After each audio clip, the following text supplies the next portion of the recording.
আমার স্নেহে 2024 সালের উচ্চ মাধ্যমিক পরীক্ষার্থী তথা প্রিয় ভাই বোনদের জানাই সুরজিৎ মান্না ক্রিয়েশনস চ্যানেলের পক্ষ থেকে সুস্বাগতম। আশা করি তোমরা সকলে ভালো এবং সুস্থ আছো। আমি তোমাদের জন্য এই ভিডিওতে HSABTA test paper 2024 page number AC 208 education তথা শিক্ষা বিজ্ঞান যে প্রশ্নপত্রের সেটটি রয়েছে সেই সেটের এসএকিউ প্রশ্নের উত্তরগুলো নিয়ে আলোচনা করছি। এর আগে তোমাদের কাছে অনুরোধ, তোমরা ভিডিওটি না টেনে পুরোটা দেখো, আর যারা আমার চ্যানেলে নতুন তারা তাড়াতাড়ি আমার চ্যানেলটিকে সাবস্ক্রাইব করে আমার চ্যানেলের পাশে থাকো। আলোচনা শুরু করছি। প্রথম প্রশ্ন, শিক্ষণ ও পরিণমনের একটি পার্থক্য লেখা। উত্তর, শিক্ষণ একটি অনুশীলন নির্ভর কৃত্রিম প্রক্রিয়া, কিন্তু পরিণমন একটি স্বাভাবিক জৈবিক বিকাশের প্রক্রিয়া।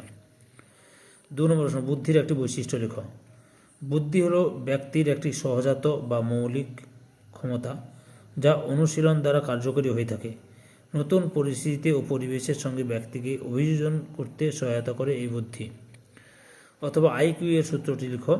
উত্তর দেখো, বুদ্ধাঙ্ক নির্ণয়ের সমীকরণটি হলো বুদ্ধাঙ্ক বা আইকিউ সমান ব্যক্তির মানসিক বয়স ডিভাইডেড বাই ব্যক্তির সাধারণ বয়স ইন্টু 100। 3 নম্বর প্রশ্ন, শিক্ষণের মানসিক প্রস্তুতি সূত্রটি লিখি। উত্তর, শিক্ষণের জন্য যেমন দৈহিক প্রস্তুতি প্রয়োজন তেমনি মানসিক প্রস্তুতিও প্রয়োজন। মানসিক অবস্থা হলো ব্যক্তির আন্তরিক এক ক্রিয়াশীল তন্ত্র যা তাকে কোনো কাজে উৎসাহিত এবং অনুপ্রাণিত করে, বিশেষ ধরনের প্রতিক্রিয়া করে।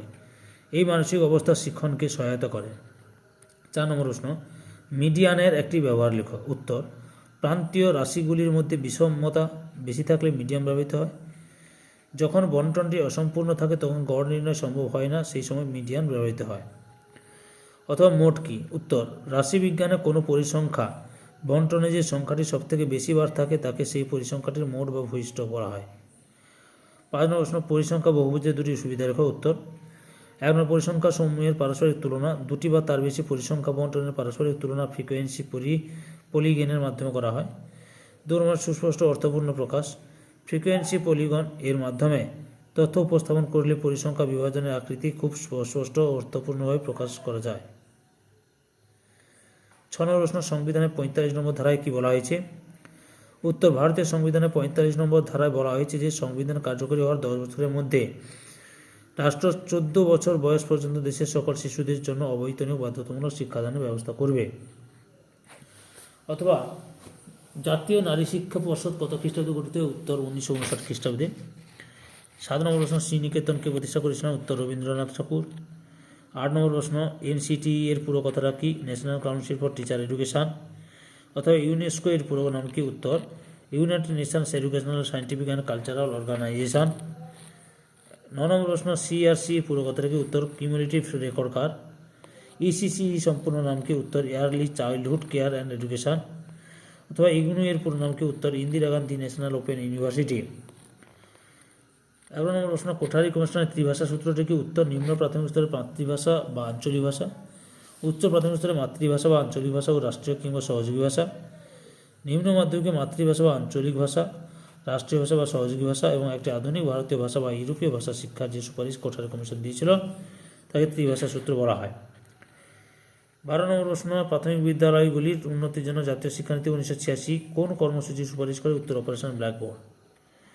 অথবা POA কি। উত্তর, POA কথাটির পুরো অর্থ প্রোগ্রাম অফ অ্যাকশন। 1986 সালে জাতীয় শিক্ষার উন্নয়নের জন্য 1992 যে শিক্ষা নীতি প্রবর্তিত হয় তার নাম POA।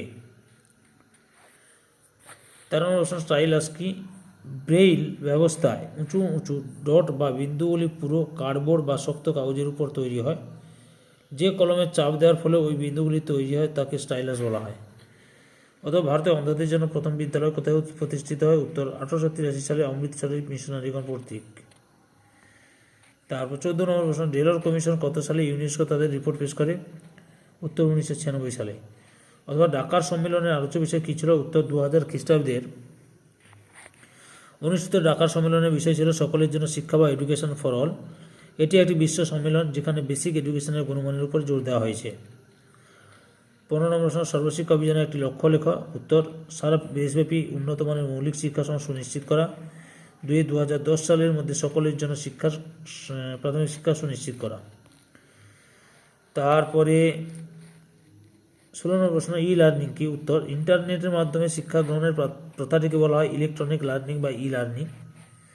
এক্ষেত্রে ইলেকট্রনিক পদ্ধতিতে জ্ঞান ও দক্ষতার সক্রিয় স্থানান্তর ঘটে। স্কুল বা স্কুলের বাইরে সর্বত্র এই প্রক্রিয়া চলতে থাকে।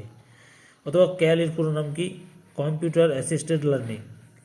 2024 সালের উচ্চ মাধ্যমিক পরীক্ষার্থী তোমরা এবিটিএ টেস্ট পেপারের এসি 208 নম্বর পেজের এডুকেশন তথা শিক্ষা বিজ্ঞানের যে প্রশ্নপত্রের সেটটি ছিল সেই সেটের এসে কি প্রশ্নের উত্তরগুলো জানতে পারলে। তোমাদের কাছে এই ভিডিওটি ভালো লাগলে বা এই ভিডিওতে তোমরা উপকৃত হলে সুরজিৎ মান্না ক্রিয়েশনস চ্যানেলটিকে সাবস্ক্রাইব করে আমার চ্যানেলের পাশে থাকো। সঙ্গে ডান দিকে বেল আইকন অপশানে গিয়ে প্রেস করে যাতে পরবর্তী ভিডিওর নোটিফিকেশন পাও।